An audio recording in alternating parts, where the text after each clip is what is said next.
بسم الله الرحمن الرحيم إن الحمد لله نحمده ونستعينه ونستغفره ونؤمن به ونتوكل عليه ونعوذ بالله من شرور أنفسنا ومن سيئات أعمالنا من يهده الله فلا مضل له ومن يضلل فلا هادي له وأشهد أن لا إله إلا الله وأشهد أن محمدا عبده ورسوله صلى الله عليه وسلم وعلى آله وصحبه أجمعين.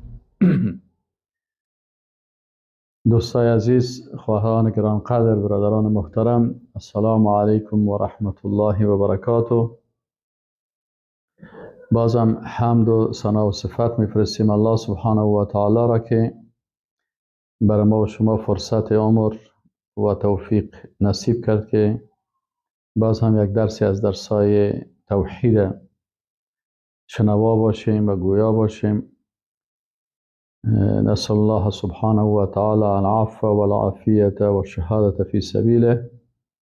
موضوع درس امروز ما و شما نقص یا شکستن ایمان توسط بغض و کراهیت ما انزل الله هست. شاید بعضی از دوستا این سوال شد و این یکی از مسائل خطرناک است که بعضی از کسایی هستن که در خانه مسلمان ها پیدا شدن و کلمه میخوانن و بلکه بعضی اوقات برشان بعضی چیزای اسلامی بدشان میاد و بسیاری وقتا به زبان خود اقرار میکنن. بعضی را نماز بدش میاد، بعضی را روزه بدش میاد، بعضی میگه مرا زکات بد میاد، بعضی را سنت های رسول الله صلی الله علیه و سلم بدش میاد، بعضی را حجاب بدش میاد، بعضی را جهاد بدش میاد، بعضی را شهادت بدش میاد. پس امی کراهیت قرآن و سنت، کراهیت ما انزل الله چی حکم داره؟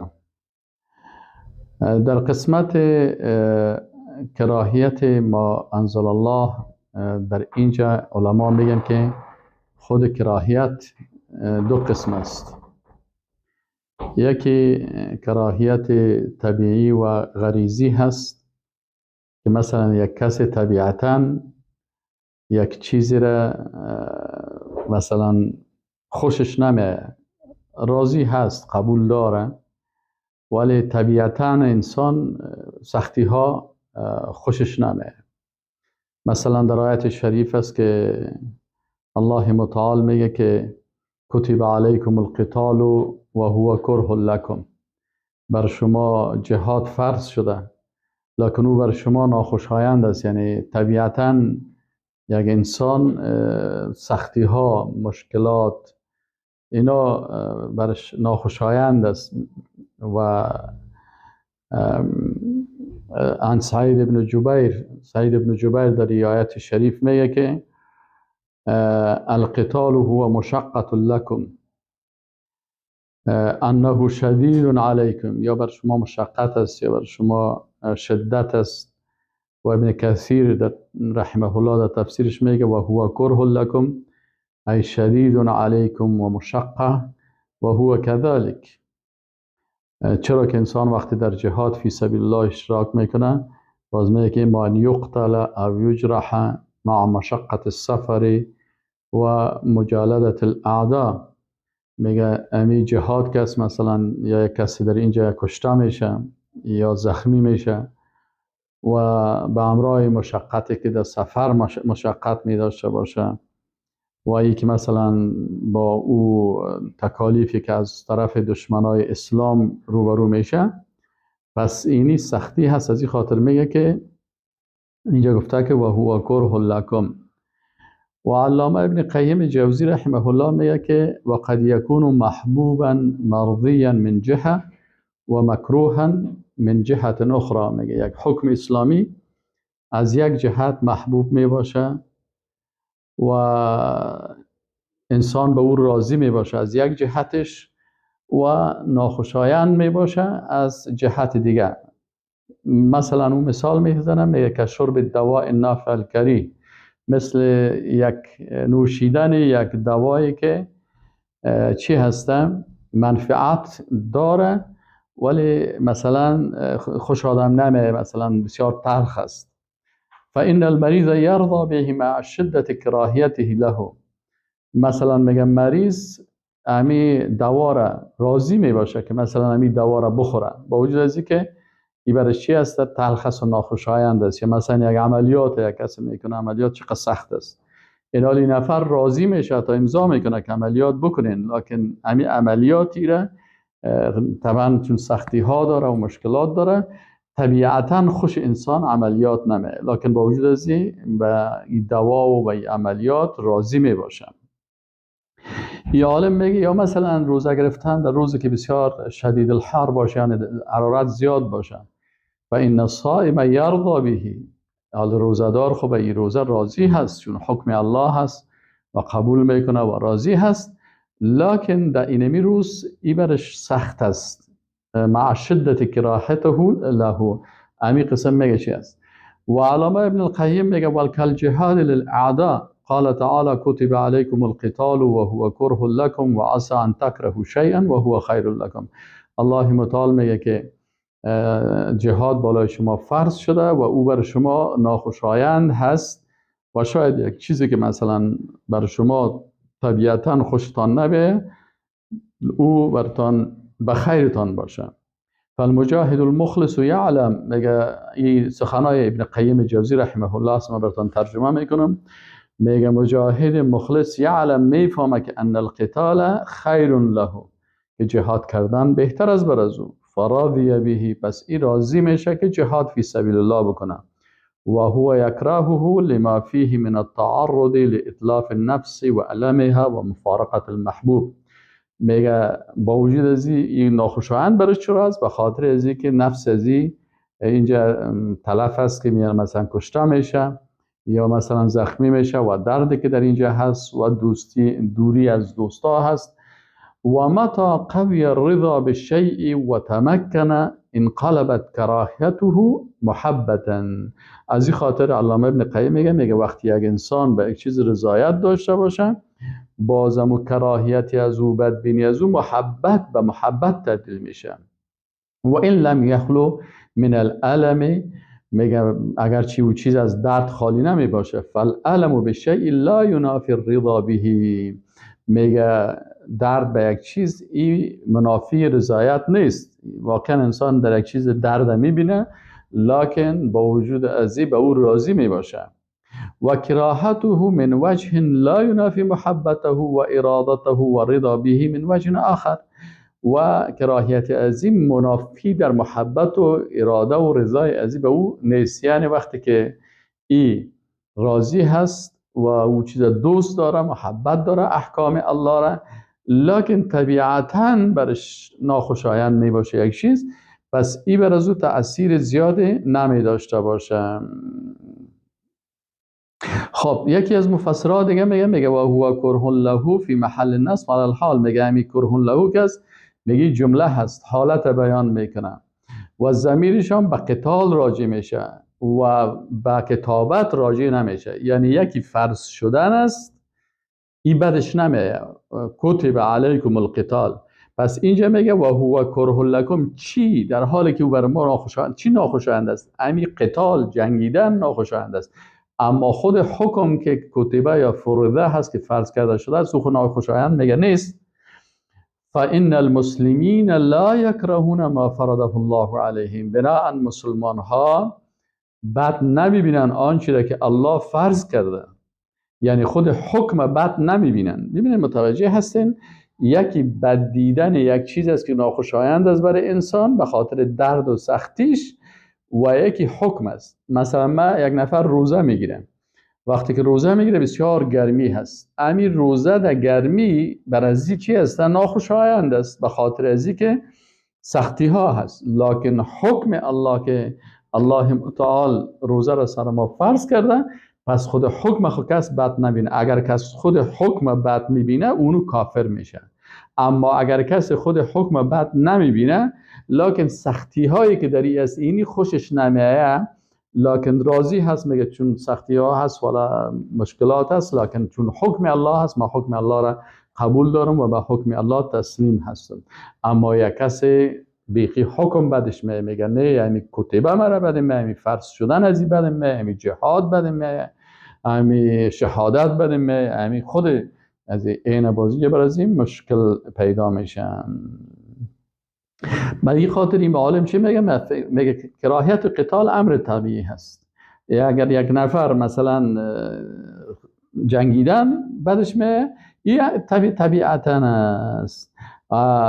و از این خاطر میگه صحابه با وجود ازی که مثلا خود جنگیدن و سختی های زخمی شدن و مثلا تلف شدن و مال از دست دادن کلش است، لکن خود صحابه پیش رسول الله صلی الله علیه و آله و اصرار میکردن که اینا چی کنن؟ جهاد بکنن. خب به این شکل اینی قسم اول است. بنا در این قسم اول که است کس دیگه کافر نمیشه. یعنی ما متوجه باشیم یک کسی یک چیزی به خاطر یک سختی هایش مثلا برش ناخوشایند است، سخت است، یعنی هر حکم اسلام که است سختی های خود داره. یعنی جنت که است راهش جنت که است سختی هاست، جای دوزخ که هست لذت هاست. هر قدر انسان پشت لذت ها میره و میره و میره و میره میره بالاخره به دوزخ میفته. و در راه جنت که است راه جنت سختی ها هست، مشکلات هست، درد ها هست. این مشکلات و سختی ها و درد ها طبیعتا خوش انسان نمیه، لکن وقتی انسان مسلمان از حکم راضی می باشه از این خاطر باز ای در ایمان ازی و در عقیده ازی تاثیر نمیکنه. چرا بعضی چیزاست که طبیعتا یک چیزی مثلا برای انسان ناخوشایند است. خب انسان طبیعتا یک چیزی سختی خوشش نمیه، اما چون راضی به حکم الله هست و به حکم الله محبت داره، با رسولش محبت داره، با الله محبت داره، از این خاطر این مسائل غریزی و طبیعی در عقیده هزی و در ایمان ازی تأثیر منفی نمیکنه. اما قسم دوم که است این کراهیت قلبی ما انزل الله است. متوجه هستین؟ یکی بدبینی و کراهیت چی است؟ غریزی و طبیعی هست طبیعتا. اما یک چیز دیگه هست که کراهیت و بدبینی ما انزل الله به شکل قلبی هست، که یعنی قلبا یک کسی یک چیز یک حکم از احکام الله بدش میه و این کراهیت است که به اساس بغض و بدبینی کافرها و منافقا با الله سبحانه و تعالی و احکامش صورت میگیره. علمای اسلام در تعریف از چی میگه؟ میگه و هو کره دین الاسلام. مثلا یک نفر میگه مرا اسلام بد میایه، این کافر است. این سخن منافقین است، این سخن کافرها هست.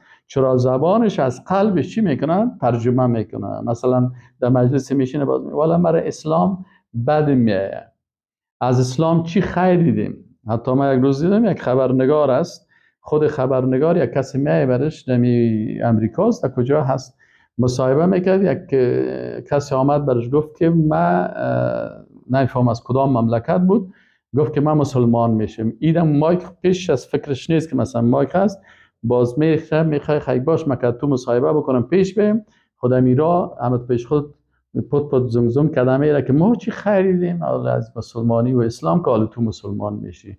یعنی این بدبینی و بغض داخلی قلبی هست که این به عوض از که از مسلمان شدن یک مسلمان خوشحال شوه، این خود چی میگه که ما چی خیر دیدیم و چی فایده دیدیم که شما این چی است؟ اینی کفر است، اینی ارتداد است. اینی کسی که گپ زده اگر گپ مرا میشنوه یا اگر واقعا میگه من مسلمان هستم باید توبه بکنه و کلمه بخونه و اگر ازدواج کرده دوباره اثر تجدید نکاح بکنه، به خاطر از اینکه با اینمی کراهیت خود این کافر میشن.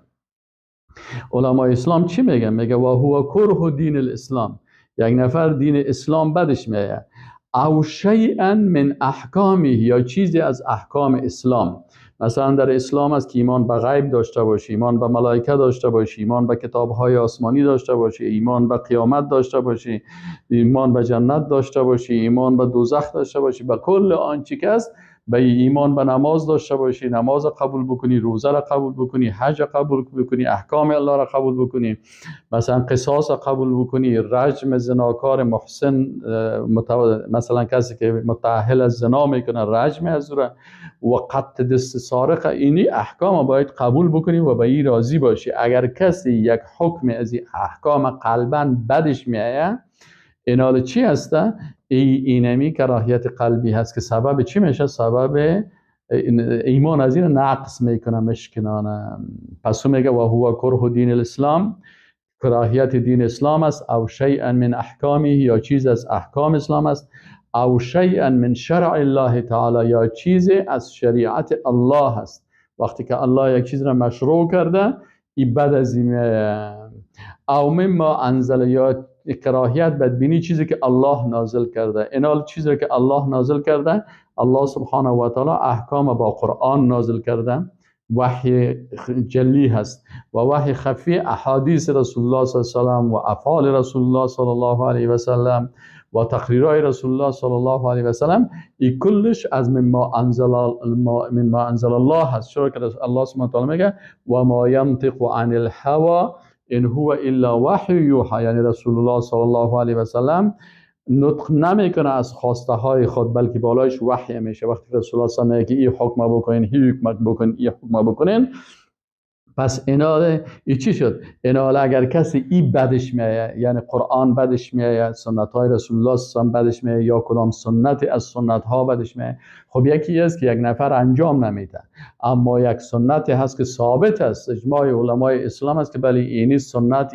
اینی کار رسول الله صلی الله علیه و سلم کرده و این میگه مرا بد میایه و در مقابل از یک نوع کراهیت نشان میده، از چیریش معلوم میشه، از قواریش معلوم میشه، از گپ زدنش معلوم میشه و از موقف گرفتنش معلوم میشه. این حال اینی بسیار خطرناک از دوستای عزیز که یعنی به هزار نفر ببینید که به خاطر کراهیت ما انزل الله کافر میشه و خودش باز ادعای بسیار ایمانی را میکنه و اسلام میکنه. یعنی انسان مسلمان هوشیار فهمیده اونمو انسانی است که خود نجات بده از اون چیزی که مثلا در روز قیامت گفته میشه و امتاز الیوم ایها المجرمون، بیرون شوین امروز شما ای مجرمان. یک تعداد هستن که آمدن در زیر بیرق رسول الله صلی الله علیه و سلم استاده هستن. برای چی میخواین؟ میگه والا ما خدای زیر بیرق رسول الله صلی الله علیه و سلم استاده هستیم، ما خود مسلمان هستیم، کلمه میخوانیم، حکم الله میشه که بکشین اینا رو. ملائکه می دست گرفته، چون هر کسی دفتر اعمالش معلوم داره است، اونجا پیشش است، از دستش میگیره که این فلان نفر ای از ایمانش نقص شدن. چی کردیم؟ ما نماز میخوانم، ما روزه میگرفتم، اینی حکم الله بدت میامد. و چه قسم بدت میامد؟ به حساب قلبی بدت میامد که خودت مثلا میخیسی، بسیاری کساس باز اما قلب خود آشکار میکنه و در زبان خود میشینه و میگه. بعضی کسا رو ببینی که در پالیش مثلا یک نفر نماز میخونه، وقتی که دید مثلا یک سنتی از سنت های رسول الله صلی الله علیه و سلم یا یک حکمی از احکام الله را تطبیق میکنه، به طرف از اون نمازخوان بسیار عموتی یک قسم بد سهل میکنه. یا کس را دید که مثلا ریش گذاشته هست یا لنگی به سرش هست یا لباس هست، اینا مربوط دین اسلام میشه. ما نباید ایره نسبت بدیم والا فلانی فرقه و فلانی گروه و فلانی حزب و فلانی سازمان و فلانی تنظیم مرا بد میه. او چیزایی که بعد تو میای او حزب بدت میه و گروه فلانی، اما ای که مثلا آن چیزی که از ما انزل الله هست ای بعد تو میایه، اینجا باز خطرناک است. از این خاطر میگه و هو کره دین الاسلام. خوب متوجه باشین، بد دیدن دین اسلام، قلباً بگه مر اسلام بد میه، او شیئا من احکامه تعریفش است، یا چیزی از احکام دین اسلام بدش میه، او شیئا من شرع الله تعالی، یا چیزی از شریعت الله بدش میه، او مما انزل و آن چیزی و مما انزل آن چیزی که نازل کرده شده از جانب الله، قرآن نازل شده با وحی جلی، احادیث نازل شده با وحی خفی، اینیا بدش میه. او کره نبی الاسلام صلی الله علیه و سلم، یا میگه که مرا رسول الله صلی الله علیه و سلم العیاذ بالله میگه ای پیغمبر مرا بد میایه. او ما جاء به من الشرع، یا میگه آن چیزی که پیغمبر از شریعت آورده، این چیزی که پیغمبر آورده بد میایه. او شیء من ذلک، یا چیزی از آن، یعنی کلش نه، مثلا بعضی چیزایی که میگه پیغمبر آورده این مرا بد میایه. و تمنا انه لم یکن، باز تمنا میکنه که کاش که چیزا نمی بود، میگه کاش که در اسلام جهاد نمی بود، کاش که در اسلام شهادت نمی بود، کاش که در اسلام نماز نمی بود، کاش که در اسلام حجاب نمی بود. این سبحان الله، ای تو حکم الله بدت میایه و میگه که نمی بود، تمنا میکنی. او کره شیئا مما اجمع اهل العلم علیه انه من الدین، یا قرآن و سنت خو کافر میشه انسان، یا چیزی را بد میبینه که اهل علم اجماع کردن که این از دین است. یعنی اهل علم گفتن که بله اینی چیز در اسلام هست و این باز همون چیزی که علما اجماع کردن که بله این در اسلام هست بازی میخیدن میگه این مرا بعد من پس این انسان از دایره دین میبراید. چرا این انسان از دایره دین میبراید؟ میگه لأن من تعظیم هذا الدین الدین العظیم محبت خب ولأن من تعظیم هذا الدین میگه به خاطر که از تعظیم از دین عظیم چی هست؟ دین بزرگ تعظیمش چه قسم میشه؟ میگه محبته و محبت الله تعالی و رسوله الامین. پس میگه وقتی که تو دین عظمت میتی و میگه که دین با عظمت است باید این دین دوست داشته باشی. محبت یعنی کسی برای دین عظمت و بزرگی قائل است که او دین محبت داره به امرش. وقتی که یک چیز بدت آمد خب حضور تو عظمت نداری. و محبت الله محبت الله سبحانه و تعالی و رسوله و محبت رسولش صلی الله علیه و سلم و ما انزل الله من الشر و محبت آن چیزی که الله از شریعت نازل کرده من اوامره و نواهیه از آنچه که اوامر و نواهی الله هست او را بگویی که من به حکم احکام الله را دوست دارم. چیزی که الله میگه من از او سرپیچی نمیکنم. و محبت اولیائه همین قسم وقتی که تو الله را دوست داشتی و رسولش را دوست داشتی و احکام الله را دوست داشتی و شریعت الله را دوست داشتی اولیاء و دوستان الله را هم باید دوست داشته باشی. اولیاء الله کی هستن؟ نبیین، صدیقین، شهدا، صالحین، اینا کلشان از اولیاء الله هستن. الذين آمنوا و كانوا يتقون. پس دوستای الله کسایی هستن که اونا دوست الا ان اولیاء الله لا خوف علیهم ولا هم يحزنون. الله متعال میگه آگاه باشین که دوستای الله نه خوف برشان است و نمیترسن. الله متعال معرفی میکنه که اولیاء الله کی هستن؟ الذين آمنوا و كانوا يتقون. کسایی که ایمان دارن و تقوا میکنن. پس هر انسان با ایمان موحد که عقیده توحید درست داره و تقوا میکنه باید رو تو دوست داشته باشی. شاید مثلا مزاجت با مزاجش یک قسم نباشه لکن چون او دوست الله هست دوست الله را باید به خاطر چی دوست داشته باشی؟ به خاطر الله دوست داشته باشی. بسیاری کسا هست که مثلا طبیعتا انسان مثلا در طبیعتش تو قواریش خوشش نمیه لکن او را ما به خاطر چی دوست داریم؟ به خاطر ازید دوست داریم که او دوست الله است، موحد است، مؤمن است، مجاهد است، فی سبیل الله مهاجر است، به خاطر دین الله و به خاطر شریعت الله کار میکنه. وقتی که این صادق است و میفهمیم که مسلمان واقعی است باید به همراه از چی داشته باشیم؟ محبت داشته باشیم به تمام اولیاء و دوستان الله. این دوست الله کی هست؟ متقی کی است؟ او انسان است که خود از اینمی نواقض ایمان وقایه میکنه. پس مثلا انسان مسلمان بسیاری از احکام است که باید ایره چی داشته باشی؟ به امر از دوست داشته باشی. و محبت شرطی از شروط لا اله الا الله هست. وقتی که ما میگیم که شرط لا اله الا الله محبت است پس به می حساب است که این کراهیت که است این با کلمه لا اله الا الله با شرط چی میشه؟ وقتی که یک شرط موجود نبود باز اون چیز هم از بین میره. پس وقتی که انسان کلمه لا اله الا الله میخوانه شرط است که باید اون محبت داشته باشه. در صورتی که این کراهیت و بدبینی می داشته باشه به این معنا هست که این شرط از شرایط ایمان در وجود ازی نیست.